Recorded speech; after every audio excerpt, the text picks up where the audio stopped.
জন্ম হয়েছে, মরতে তো হবেই। তবে বেঁচে থাকতে মানুষ যেই সব করে, মৃত্যুর পর সেই সব কথা কাজ মনে করেই সবাই কিন্তু তাকে মনে রাখে। তো হ্যালো, আসসালামু আলাইকুম এভরিওয়ান। আপনারা সবাই কেমন আছেন? আপনাদের দোয়া ও ভালোবাসায় আমি ও আমার পরিবারের সবাই খুব ভালো আছি। আজকে যেহেতু মৃত্যুর একটা কথা মনেই পড়ে গেল, তাই বলছি। আজকে আমি যে খাবারটা করতে এসেছি, এটা আসলে আমার দাদির হাতের। আমার দাদি নানিরা এটা কিন্তু যখন বর্ষা পড়তো তখন আমাদেরকে বানিয়ে খাওয়াতো, বানিয়ে দিত। তো ছোট থেকে দেখেছি আমার দাদি অনেকগুলো করে এগুলো করতো। এগুলো হচ্ছে চাল ভেজে নিয়ে ছাতু বানাতো। আর দাদিদের করা এই ছাতুগুলো আরো অনেক কিছু দেওয়া থাকতো, যেগুলো হচ্ছে আমার বাসায় নেই এখন। তো আমি দাদির কথা মনে পড়তে আমি ভাবলাম যে আজকে একটু খেতে ইচ্ছে করছে, তাই নিজে হাতে একটু বানাই। দাদিদের করতে দেখেছি, আমি কখনো নিজে হাতে করিনি, তবে এই প্রথমবার করতেছি। কিন্তু অনেক কিছু আয়োজন এখানে নেই যেগুলো আমার দাদি দিত।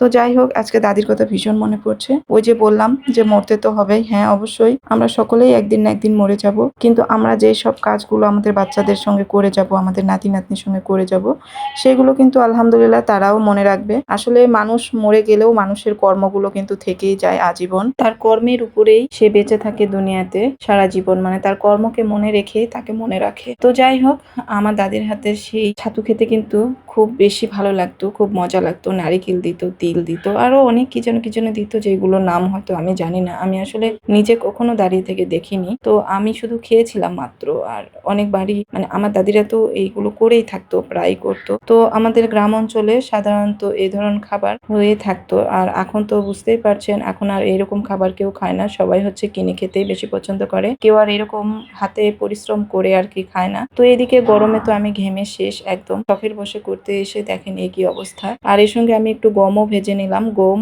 আর ছোলা আমি হচ্ছে রোদে দিয়েছিলাম। একটু রোদে দিলে ভাজলে ওইগুলো বেশি ভালো হয়, এই জন্য রোদে দিয়েছিলাম। সেগুলো উঠিয়ে নিয়ে এখন ভাজতেছি। এই তো চাল ভাজা শেষ করে আমি গম ভেজে নিলাম, তারপর ছোলাগুলো ভেজে নিলাম। আসলে এইগুলো দিলে অনেক মজার হয়। তারপর তিলও দিতে হয়, যেগুলো এখন আমার বাসায় নেই, এই জন্য আর কি আমি সেইটা আর করতে পারলাম না। এরপর এগুলো ভেজে নেওয়া সব চাল আমি একটু সুন্দর করে ঝেড়ে নেব, কারণ এগুলোতে হয়তো পুড়ে যেতে পারে, পোড়াগুলো ঝাড়লে পড়ে যাবে, এই জন্য। আর এগুলো আস্তে আস্তে আমি ঝেড়ে নেব। আমি খুব একটা ঝাড়তেও পারি না, তাও আমি চেষ্টা করছি। সবগুলো এইভাবে ঝেড়ে নেব, চাল, গম, ছোলা সব ঝেড়ে নিয়ে আমি চলে এলাম এখন বাড়তে। এখনো আছে আমার বাবার বাসার এলাকায়, তবে আমাদের এখানে কোনো ঢিকি নেই, তো মেশিনে কুটতে হয়। আমি মেশিনে কুটবো না, আমি আমার বাসার ব্লেন্ডারেই করব। তো অল্প একটু জিনিস তো ব্লেন্ডারে করলেই বেশি ভালো হবে, এতটুকু জিনিস নিয়ে তো আর মেশিনে যাওয়া যাবে না। তো এই তো ব্লেন্ডারে দিতেই 2 মিনিটের মধ্যে সব ফিনিশ হয়ে গেল। মনে করেন যে অতটুকু চাল ভাজাতে কতগুলো হয়েছে। তো যেহেতু বানালাম সেহেতু একটু টেস্ট করবো না তা কি করে হয়।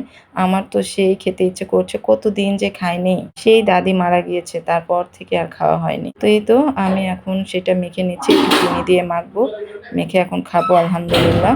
তবে আমার দাদি যেভাবে বানাতো সেভাবে কিন্তু খেতে লাগলে পানির প্রয়োজন হয় না, এমনিতেই খেতে পারা যেত। আগেই কিন্তু এখানে গুড় মিশিয়ে দিত, তাই সেই স্বাদটা কিন্তু একদমই অন্যরকম হতো।